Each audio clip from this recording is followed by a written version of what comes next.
Hello, everyone. I'm so pleased that you could join us for the second webinar series between QUT Business School and MIT Sloan School of Management. I'm Professor Rowena Barrett, QUT's Pro Vice Chancellor Entrepreneurship, and I'm your host today and moderator for this conversation about the purposeful enterprise. As we get started, I'd like to acknowledge the traditional owners and custodians of the lands where we are all meeting. In Brisbane, the traditional owners are the Turrbal and the Yagara people, and in Cambridge, the traditional custodians are the Massachusetts people. And I pay my respects to all elders past, present and emerging, noting their ongoing practice of resilience, resistance and innovation to ensure our recognition of their unceded lands and cultures being integral to us collectively creating better futures. Over the last 6 years, I've been very privileged to lead the creation of a strong and deep collaboration between QUT and MIT. Our collaboration has been evidenced in a range of different ways, including participation in the MIT Regional Entrepreneurship Acceleration Program and two-way staff and student exchanges over the last couple of years, most recently with 60 of our executive and digital MBAs in a 2-week hybrid immersion with MIT. But this year they get to travel and they'll be heading to Cambridge in September for that immersion. This 3-part webinar series is an initiative which is part of that relationship. And in this series, we're exploring the frontier of organisations for tomorrow's leaders. Last year in Series 1, we talked about ambition, creativity and decisiveness being core to becoming an enterprise of the future. In this second series, we're looking at purpose, trust and inclusion. And we see these as cultural characteristics of future enterprises, the things that have to happen within or the attributes of an organisation that seeks to lead the pack and be ready for the future. And the webinar series is the opportunity to hear from 2 academic leaders about what they think these concepts mean and how they believe you as leaders can operationalise these concepts in your enterprise. So we're focusing on the purposeful enterprise, and we have 2 speakers, QUT's Professor Lisa Scharoun and MIT's Professor Don Sull, and they will unpack the theory and practice of being purposeful. So let's get going. So our first speaker is Professor Lisa Scharoun. Lisa is a visual communications and cross-cultural designer, and her design discipline will become apparent as she talks today. Lisa studied a Master of Arts at Central St Martin's at the University of Arts London and has worked in London, Shanghai, Singapore, Melbourne, Canberra, Brisbane on a range of design projects, award-winning design projects. Her work has been acknowledged by her peers and others. And she is currently the head of the QUT's School of Design in our Faculty of Creative Industries, Education and Social Justice. She particularly knows about good design of organisations as she has been leading some changes across her school and in the faculty, and most recently with a move of schools from one campus to another. Not an easy task. So Lisa will take us through her understanding of how design can be used to give or bring about purpose to the enterprise. So Lisa, we have about 10 or 12 minutes. Over to you. Thank you, Rowena, and good morning, good afternoon, good evening, and a special hello to all of those in my homeland of the US, from Albany, which is not very far away from Cambridge. I'm going to talk about purpose in relation to my role, which is as a designer and as a leader in the design school. But I'll start off by acknowledging the Great Resignation and that globally, we can all kind of relate to this phenomenon that's happening around the world where people are looking for renewed sense of meaning in their working lives. We're seeing burnout, depression, overwork, and these have reached alarmingly high levels, and people are dragging themselves through the day. They're still recovering from the shocks of the pandemic. And for some, this has meant seeking new, more flexible working patterns. For others, it's meant leaving their employers or the workforce entirely. And I think all around there's this general feeling that we're expecting work to fulfill more than just a financial role. And also our clients, and in particular in where I work, our students are expecting more purposeful and meaningful experience to make sense of what just happened to us in the world. And as an academic, I always like to define things. So when we define purpose, it's the reason for which something is done or created, or for which something exists. And our sense of purpose is defined as our driving force, motivation, our guiding light to work towards a life you think that will satisfy you. So as Rowena hinted, I'm a designer, and I'll tell you that I'm a graphic designer. I won't keep you guessing.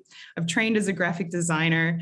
And in that role as a visual and graphic designer, which I had for many years as a designer and now as an academic and as a leader of design school, I always try to make things more meaningful, beautiful, useful, and more efficient. And all of the objects, services, systems around us have been designed for a purpose. And in this sense, design can be described as the original idea in everything, and the thing that gives these material objects their meaning and value. So good design, however, coexists with bad. I know you can all remember, or you're in an experience where you have something that's badly designed.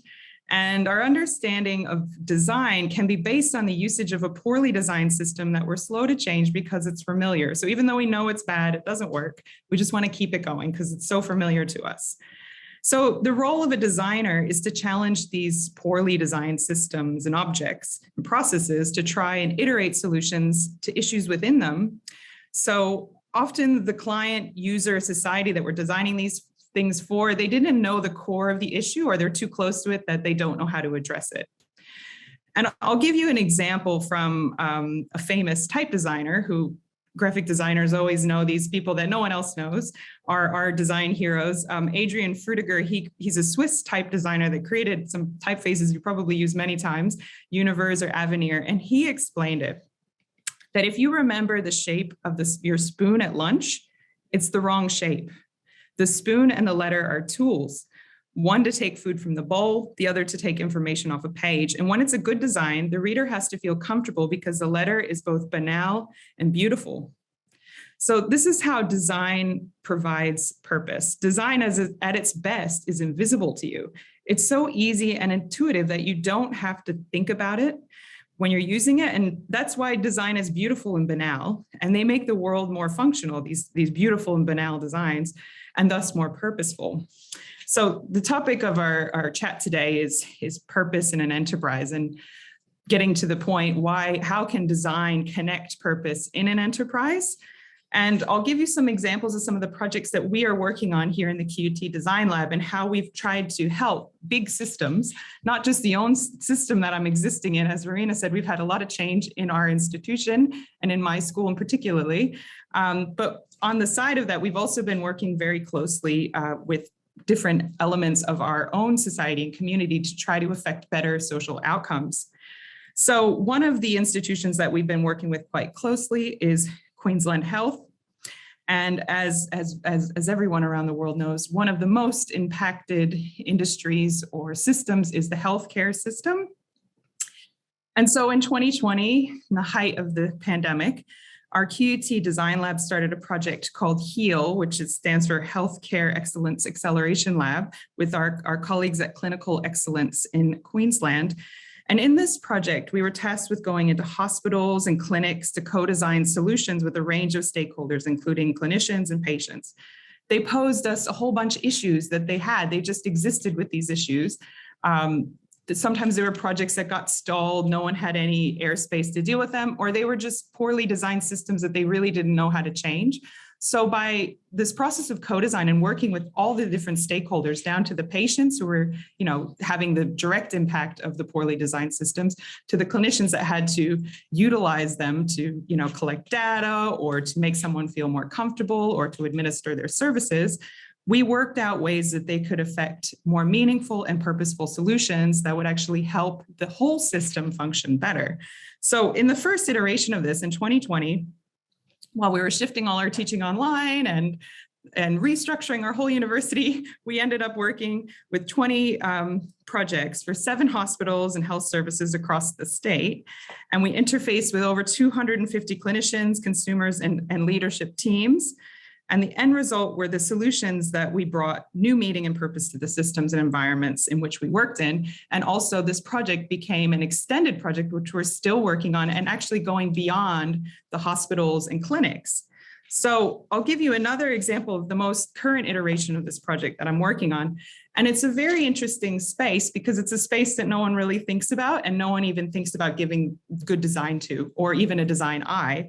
So we went into the prison health service in Queensland. So I actually went to, the only place I went on an airplane to last year was to the Rockhampton Correctional Center, and actually went into jail and talked to the inmates in the prison system and to the healthcare providers there, because they had approached us. They said there's an issue with our system where people mistrust it. The prisoners feel they're not getting their healthcare properly. You know, the people that work in this health service are kind of jaded. How can we make it better? We want to make a better health procurement system, but we don't really know how. And there's tons of limitations here because it's such a closed system. And what we looked at is initially they wanted a fully digital solution, but it was almost impossible to iterate that quickly. So what we looked at was actually went down to basics and looked at their paper-based form system, which the form itself had not been touched or redesigned for a very long time and was very difficult for someone, say a prisoner that had a lower literacy level, didn't understand what some of these basic healthcare services were, didn't understand what physiotherapy meant, had never procured services for themselves, may never have actually used a healthcare system in its entirety before, and how they would then use a form to say, I've got an issue, please help me. There was also issues with that paper-based form with confidentiality, because if they couldn't read it, they have to ask another prisoner to help them with it. So issues like mental health and sexual health, they didn't want to tell one of the inmates, one of their colleagues in prison about those issues, so they would not even ask for healthcare services. So the repercussion of this is that they'd go back into the community with these ongoing health issues. But prison is a place where they actually have time to address them. And if they address those concerns, they're less likely to reoffend. They're likely to go back into the community and actually impact the community by telling about their knowledge about the healthcare system to all of their contacts. And in general, it will make a healthier community. So it really, in the end, so far, we have a very simple solution, which ended up being a completely visual form that didn't rely on any literacy level to use, using symbols, universal symbols for different services, and a diagram of a body to show where the pain points were. So someone could just describe that visually. And in the end, we've been testing it in prisons in Queensland, and then it's been picked up by some of the prison systems down in the ACT, because it's such a simple system to use. And I have colleagues that are from mental health nursing, and they said, we never actually thought we could change this. And that was actually what the prisoners said to us too. They said, you know, you've come in here to, you know, help us. I don't understand why you're helping us. No one helps us. And just that simple act of the healthcare system in the prison, getting us to come in externally, give them some kind of different insight and connect the prisoners back to them, has helped build immense trust between these two entities, which when we walked into that prison, they were at odds. They were telling us, oh, you know, this system doesn't care about us. You know, we're just going to die in here, these kind of awful things. But towards the end of this process, they're like, oh, they care about us. I can understand. They're talking to us. This system is something we designed. We want to use it. We understand it. And it was influenced by us. So I'll finish off. I could go on and on and on about the projects that we're doing, but we don't have much time today. But I was asked recently if design was a North Star of a process. For me, it's been a North Star because I'm a designer and an academic in design, and it's been leading me forward in my life. But in reality, design is not the North Star, it's the connector. It links single stars into a constellation and gives that constellation a meaning. And I'll finish off with a quote by Charles Eames, another one of my favorite designers, who says to us that eventually everything connects: people, ideas, and objects. And the quality of the connection is the key to the quality per se. So as designers, we can see beyond the individual elements of a problem many times. We can connect people, ideas, and concepts to create a better solution. So back to you, Rowena. Thank you, Lisa. I fully appreciate that. There's lots of pieces in there, particularly about great design being invisible and what that means for how we go about providing purpose in organisations. So thank you. Can I now turn to our second speaker, please, Professor Don Sull. Don is a senior lecturer in the MIT Sloan School of Management, where he's also co-founder of Culture 500, an initiative that scores organisational culture on 9 dimensions based on Glassdoor reviews by employees. He teaches courses on competitive strategy and strategy execution, bringing his understanding of theory in practice developed through his study at Harvard and in London, as well as working at McKinsey and in growing organisations as an investor and founder. The Economist named Don as a rising star in a new generation of management gurus, and I've identified his theory of active inertia as an idea that has shaped business management over the past century. An interesting idea, this one. Fortune listed him amongst the 10 new management gurus. He's published 5 books and over 100 cases and articles, including a dozen best-selling Harvard Business Review articles. So over the next period, Don will concentrate on strategy as purpose and purpose as strategy. Thank you, Don. Terrific. Well, thank you for that kind introduction, Rowena. Although I am reminded what Peter Drucker once said about gurus, which was that the only reason journalists call people gurus is because they're too lazy to go to the dictionary and remind themselves how to spell charlatan. So thank you for the kind introduction, although the guru bit I cringe at a bit. So what I'd like to do in, say, the next 10 to 12 minutes is start with purpose, which is our focus here, and talk about culture, because what happens in organizations, there's a purpose, but the way that gets translated into behavior on a day-to-day basis is that purpose is translated into a culture, typically expressed as a set of core values that a company aspires to, agility or diversity or innovation, whatever it is that kind of embodies the purpose. And then those values ideally are translated into norms of behavior that shape how people act on a day-to-day basis. So my focus is going to be on culture. And given our limited time, there's a lot we could talk about in terms of culture and how it translates purpose into action. I'd like to focus on some common misperceptions, some common myths about culture, and just kind of dispel those to help us to get a sharper understanding of culture and its role in transforming or transmitting purpose into action.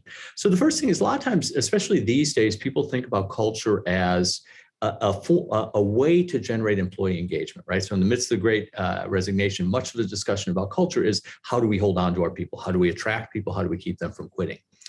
And it is certainly true, don't get me wrong, that culture is a key driver of employee engagement, right? So at present in the US, about 2/3 of job seekers say culture is more important than salary. When they're looking for a new job. An even higher percentage will only apply to a company if they believe that the company's corporate culture is aligned with their personal values. So it is clearly the case that corporate culture plays a role in terms of employee engagement and therefore your ability to attract and retain and develop people. But that's not the only role that culture plays, right? It's a role, but it's not the only role. Culture also is critical to driving financial success, right? So there was recently a survey done by some colleagues at Wharton that found that over 90% of CEOs and CFOs said that a good culture would increase the firm's value, right? Not employee satisfaction, not engagement, those are good things too, but actual financial performance. So there's a widespread understanding or belief among senior leaders. And again, these weren't chief people officers or CHROs, these were CEOs and CFOs responsible for, kind of delivering on financial promises to investors.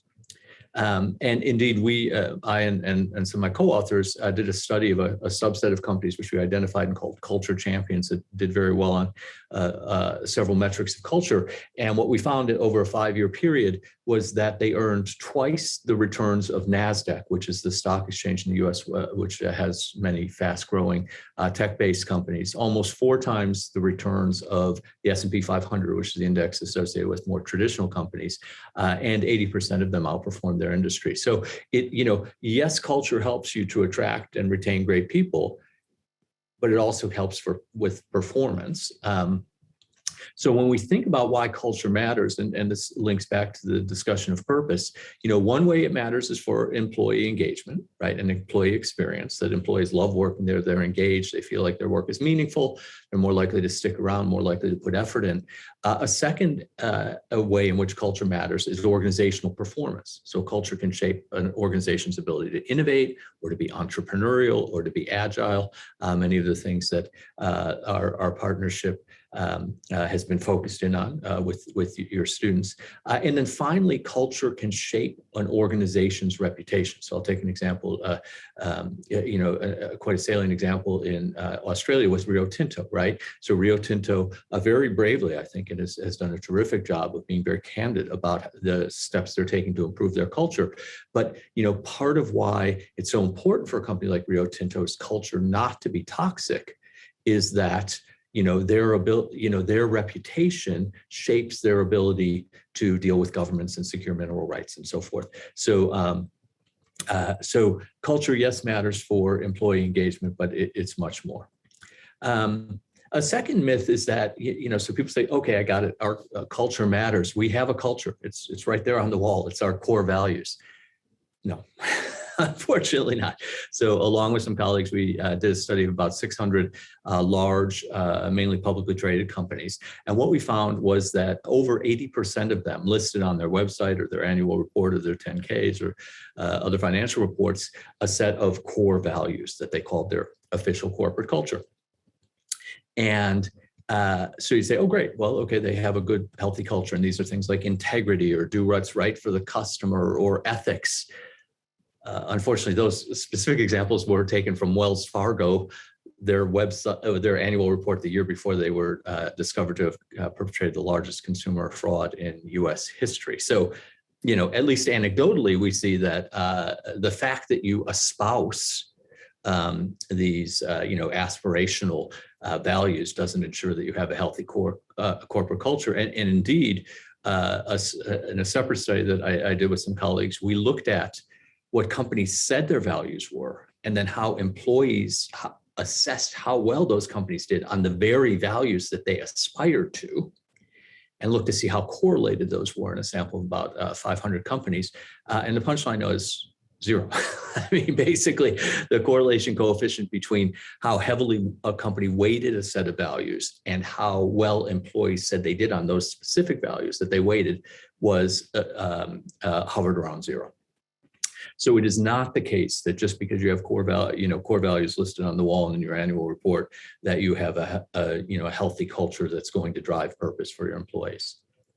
A third myth is that I'll just bribe them, right? So we'll pay, we have a lousy culture. We know our culture isn't great, and we're just going to pay people more to compensate for a bad culture. And unfortunately, or well, actually, maybe fortunately, that's also not true. So I and some colleagues did a paper, which we published a couple of months ago, where we looked for a set of, it's about around 600 companies in 40 industries, mainly US headquartered, although many of them are multinationals. And what we did for each company was estimate for the first 6 months of the so-called Great Resignation, for that first 6-month period, their attrition rate, how many employees quit the company, normalized for their industry attrition, right? Since there's variance across industries. And then we looked at what predicted that higher or lower than industry average attrition. And the single best predictor was that a company had a toxic culture. And in a second, I'll just talk through how we define a toxic culture. But that element, that employees spoke negatively about the culture as toxic, that feature alone was 10 times more predictive of a company's relative attrition rate than compensation. Okay, so if you have a toxic culture, you can't bribe people to stay.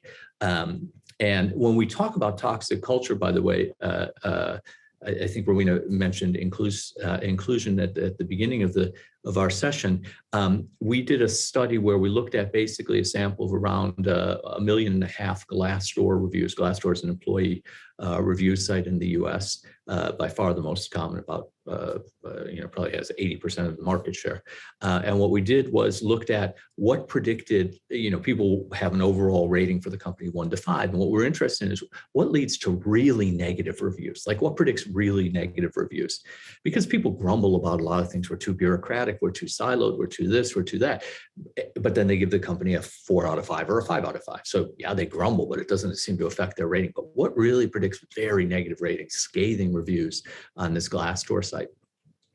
And again, we looked at about 170 features, different aspects of culture.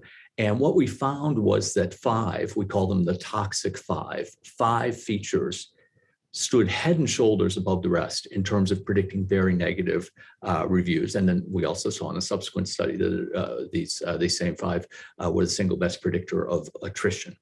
And what those 5 are disrespectful. So employees feel as though they're being disrespected at work. That was the single best predictor of a very negative review. And indeed, if an employee spoke negatively about how disrespected they felt in a review, on average, controlling for all other variables, on average, that reduced their review on a 5-point scale by 0.66. So it's a very significant change.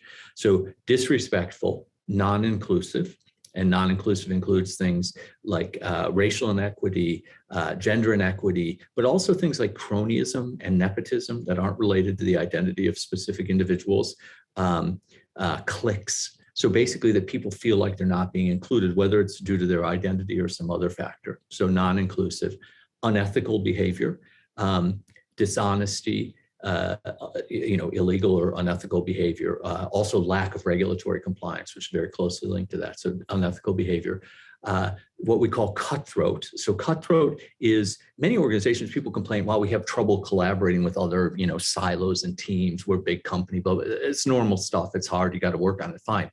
That's not cutthroat. Cutthroat is not, we have difficulty or we face challenges in collaborating. Cutthroat is people go out of their way to undermine one another. And it's known in the social psychology literature as undermining. And when people talk about cutthroat cultures, it's very negative. And then the 5th element of a toxic culture is abusive, where leaders are, it's not just being disrespectful or excluding certain employees. They're actually shouting at people and yelling at people. And those 5, disrespectful, non-inclusive, unethical, cutthroat, and abusive, again, the best predictors of people quitting during the Great Resignation, also the best predictors of people, bad-mouthing their employer and making it harder for companies to replace them. So I'll pause there. I apologize, I went a minute or 2 over my allotted time, but I hope that gives you some sense of how, again, culture works as a kind of intermediary that translates purpose into day-to-day behaviors that has very significant influences on employees' experience, but also performance and corporate reputation. Thank you very much, Don. Appreciate that. And Don, you and Lisa with your cameras on, that'd be great. There's a range of questions that have been coming in as a result of everyone, the pieces that you've both provided, but I'll kick you off with a few questions while some more turn up in the Q&A box. But Don, you touched on the role of purpose and how it's manifested as culture. I find this really interesting because, of course, organisations have missions, they have visions, they have brand strategies, they have all sorts of other plans. What is it that purpose does that's different to those pieces? The reality in most organizations is nothing. It doesn't really mean anything. I mean, so what I think people would hope to achieve with purpose, I would say of all those things, and you're absolutely right, there's this cluster of I don't want to call them tools, or artifacts or mechanisms that are basically meant to provide some guardrails for employees that provide direction and some framework for behavior without dictating exactly what to do. And you listed some of the most prominent ones. I think when you try to parse those, the role of purpose is closest to the role of vision. So it's basically saying, this is the promised land. This is where we're trying to get to. And then strategy and priorities and culture, to a large extent, are how we're going to get from here to there, shaping the behavior to get from here to there. But that vision will often spill over into the culture, right? So if you have a purpose to change the world, right, it's quite likely that you will need, in order to do that, you will need to embody in your culture values around innovation and risk-taking and ambition. And so, if in the contrast, back to Lisa's example, you're in the healthcare domain and your purpose is around increasing health for underserved populations, the values might be around caring or compassion. So a very different set of values. But that would be at least they do overlap for sure, but that's how I would try to think about them. Yeah.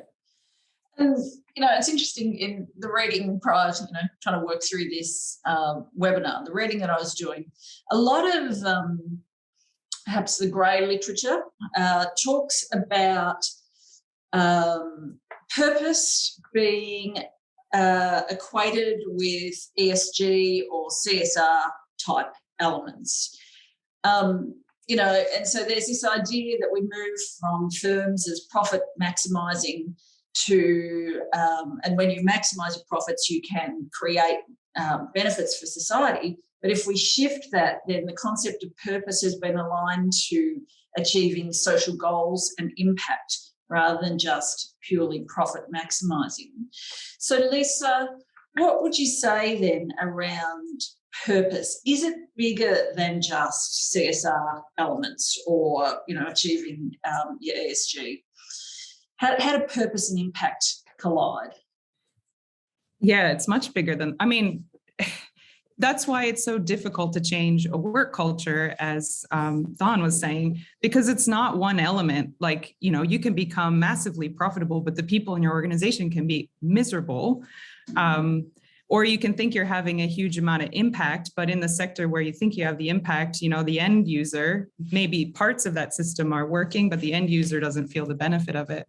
So it's many different elements. And I agree with Dawn, that element of culture is incredibly important.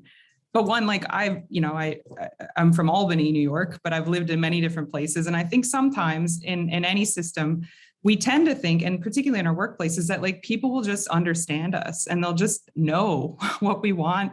And especially like when I'm working in healthcare, there's this, doctor-patient relationship where it's like the doctor is the expert and the doctors take that on and the patients take that on. But then, there's something powerful in just asking, like, what do you want to the patient? And also for the doctor reaching that humbled position to say, I don't know everything, which we rarely take. So a lot of times it's that, multiple parts of a system that are failing, and you might be profitable, but there's parts of your system that are just failing badly and you don't even see it because you're only focused on the bottom line.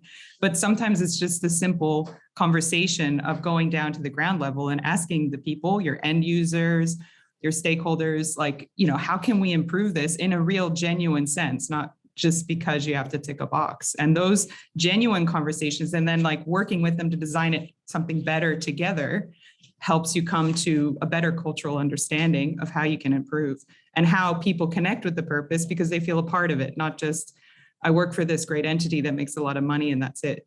You're then connecting to the values of that institution. So no matter how much money you make, it doesn't matter because you so believe you're part of that. Yeah. So, John, if we take this idea, work from colleagues at London Business School suggests there are 4 Ps to purpose: plausible, permanent, and practical. And if we have those 3, then the 4th P is unlocked, which is progressive. But despite what's been discussed about that relationship between purpose and profit, should there be a 5th P, which is profitable? And I ask that because if we put profit in there as important to purpose, might we see more leaders of organisations being able to say, what it is that their organisations do. Would we see more around leaders transforming their organisation into a purpose-driven system, or is that counterproductive? No, I think that's a very sensible suggestion. I mean, I was just on the phone today with the CEO of a very large tech company, and that's done extremely well financially. I mean, admittedly, it's been a lot of tailwind, more than horsepower, but anyway, I mean, they've had great tailwinds in his sector, and yet there is right now there, because of the high levels of attrition, and they, I mean, most of their employees are engineers or data scientists or computer scientists. They're really struggling to hold on to people. There is right now focus on culture, and the issue then becomes, how do you sustain that focus on culture? And I think what happens, a lot of employees, like if they experience the culture as toxic, which is an extreme form of an unpleasant, there are lots of ways in which culture can be annoying, but toxic is really bad. They look up and they just say, why aren't they doing anything about it? Because from their perspective, this is ruining their life. It's giving them, making them 35 to 55% more likely to be diagnosed with a major disease. It, leads to bad sleep and anxiety and stress. So from their perspective, it's all encompassing. They take it home with them. And they just don't understand why the top team doesn't deal with it. But the reality is, I've spent a lot of my life in, boardrooms and with teams of top executives. And the thing is, there are literally dozens of very serious, credible objectives jostling for attention. So it's, you got to innovate, and you got to, provide returns, and, sustainability is a big issue.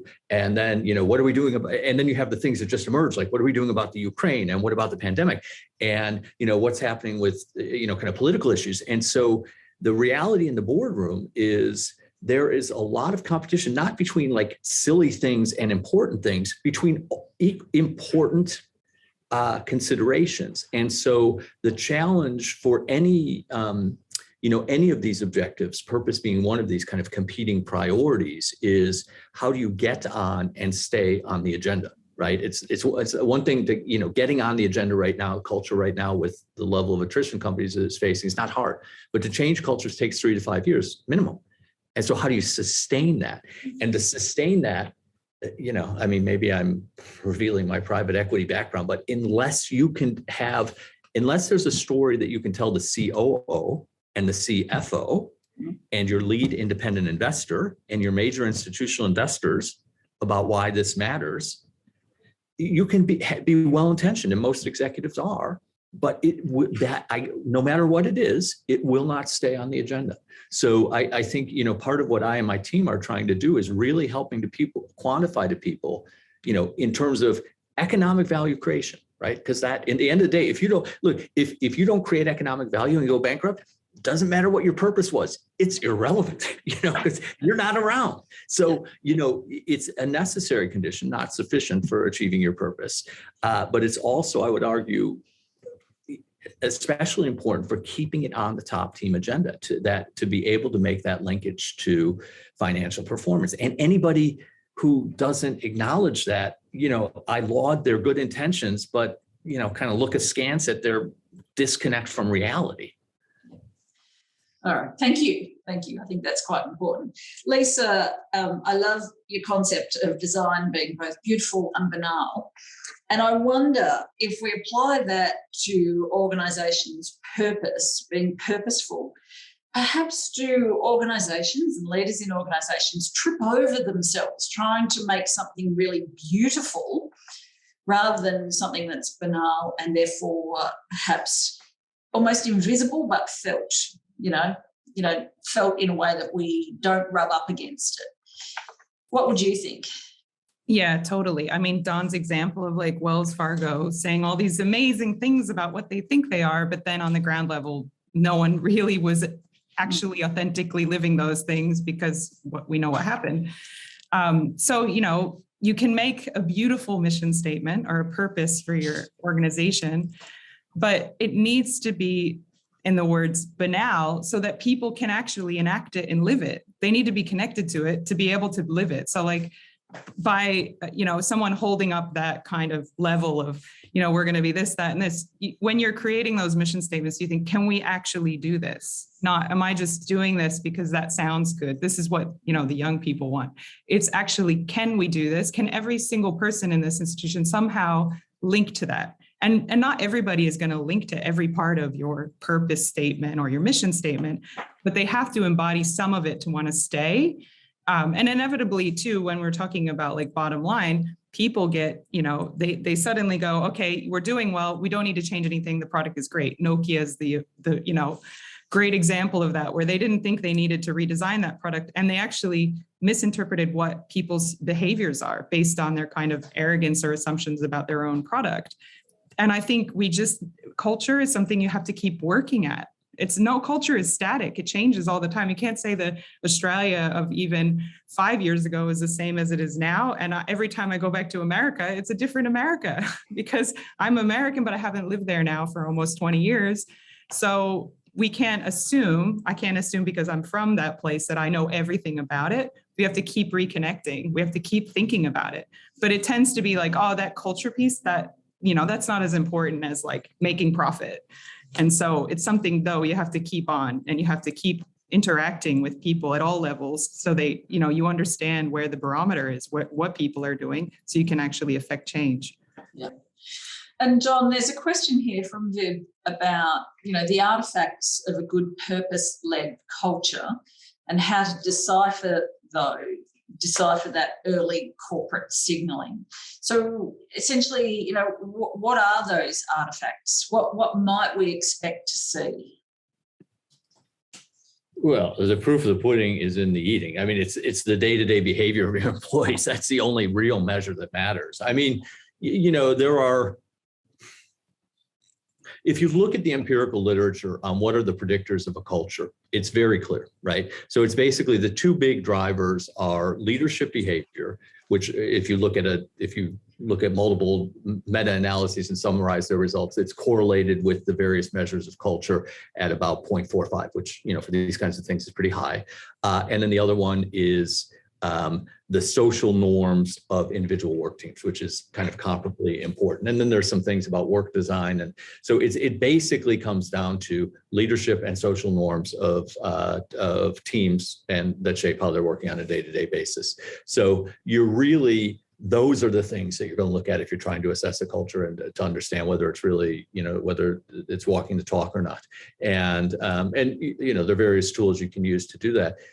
I think there's relatively little that you can see from the outside. So, in the U.S., so if you take the Rio Tinto example, I think that was a public commitment. They didn't have to publish that report. Most companies wouldn't. And I know that it was disheartening to see those results, but I think they're making that public commitment and kind of inviting pressure and scrutiny from external stakeholders does tell you something. In the US, every company over about 200 employees is required to file an EEOC document that gives the breakdown of employees by level in the organization, by gender and ethnic and racial identity. Companies are not required to publish that, but they can voluntarily choose to. And right now, about 11% of companies in the US choose to, almost all of them in the tech and financial services sector. So, that is one signal you can look at, that, this kind of public disclosure of not of what our aspirations are. We aspire to diversity. Yeah, everybody says that. But actually how we're doing on it, in most cases, it's not where they'd want to be. That at least, public commitments of progress, not aspiration, tells you something. But really the things you need to look at are the leaders and, the social norms that are shaping behavior on a day-to-day basis. If you don't look at those things, you have no idea what the culture is. Maybe we can answer some of the questions in the Q&A. I think there was a question, someone asked me a question about the healthcare service projects that I was talking about. What was the problems? Was it tech, soft, hard tech, or soft people? And it's both. And maybe, Don can also comment on that, where, it's probably, though, mostly people. So when we go and work with, for instance, the prison project, when I was looking at that, a lot of, we've created this new form and, the prisoners are happy with it, but also the people that have to administer it say, well, it's missing this, it's missing that. We used to use this, we need to use it like this. This is how this works. And it takes them a long time because they're like, we have so much to do during the day. Now you've made this harder for me. I know it's easier for the prisoners. So it's that kind of balance and also within a system like a prison, it's hard to introduce tech, but they have tech there. We're like, why can't you repurpose this piece of technology for this other purpose? And they're like, oh no, you have to use that for that. We can't use that for this. So a lot of times, these things are people driven. And it goes back to some of Don's point on culture, that it's how people get buy-in to something, how they change is not through just saying, oh, this is a better thing, deal with it, take it. So yeah, I guess it's both, but a lot of times it's people and people's attitudes to things, which are very difficult to change. And as Don said, a culture takes 5 years to shift in an organization at least. And those kind of things, just switching up something will throw people into a tailspin that if they don't feel they're part of it, it's very difficult to enact that. Thank you, Lisa. I have been behind the scenes watching some of the questions that come in, and with the few minutes that we've got left before we give it back to Rowena to sort of close out, I have a question for both of you. There seems to be, there's so many questions coming in. We'll share them with you, and for those that we don't answer today, we will try and get an answer to the audience that's joined us. But as we leave today, are there some fundamental tips or your strategies of what might be some of the artifacts? Don, you spoke about that there's 5 indicators of toxic culture, but are there also some indicators of good culture that leads into purpose that we can leave our audience with today? Because some of the questions are around what are the artifacts that we can look for in the organisation? And the same question to you, Lisa, in terms of a lasting thought, what might be some of the good design principles that we can apply as we're leaning into designing a frictionless purpose so that it is invisible, so that it is a good design and connects with quality? So Don, I'll start with you in terms of any of those tips that you might be able to share with us. The main suggestion would be to focus on feedback from your employees. And if I had a gun to my head and had to choose one thing that I was going to look at to try to understand the culture of an organization, healthy or unhealthy, it would be the behaviors of what our colleague Deborah Anacona talks about as distributed leaders. So it's not necessarily the top team. They play a role. And it's not, the frontline employees, but it's those kind of middle managers in key positions in the organization that are creating microcultures by region, by business unit, whatever it is. And we see enormous variance in microculture. People talk about culture as if it's monolithic. It's not at all monolithic. We see very high levels of variance across microcultures within an organization. Now, sometimes these can be linked to acquisitions that a company has been made or differences between R&D's orientation and sales orientation. That's part of the story. But a really important part of the story is also the individual leaders. And so understanding based on data rather than anecdote or opinion or wishful thinking or the many delusions that shape how we view the world day to day, based on data as to how are those leaders behaving, how are they perceived by their direct reports, their peers, and how is that linked to the microcultures that they're creating. That's where I'd look. Fantastic, thank you. So it's the microcultures. And Lisa, from your perspective and design principles? Well, it's all about getting to that state of beautiful and banal. And how you get there is through what Don said, through respect. And it's a respect that goes through every part of your organization. So in our school, we've had so many shocks, restructuring of our school, of our institution. But at every point, I've never assumed that everybody knows what's going on and that I know what they're thinking. So I'm checking in all the time, understanding that we're shifting and changing. There are things out of our control, but getting down, being empathetic to people that are going through these systems, these structures, these changes, and never assuming that you know what's best. Everyone knows what's best in their reality, and you have to come to it, co-design the new system together. thank you very much for your time today. So for those still on the line, next Thursday, join us for the Trusted Enterprise, where we will join another conversation on how we might design for the culture of the future enterprise under the veil of the Trusted Enterprise. And we look forward to seeing you next week. But thanks again for joining us this morning.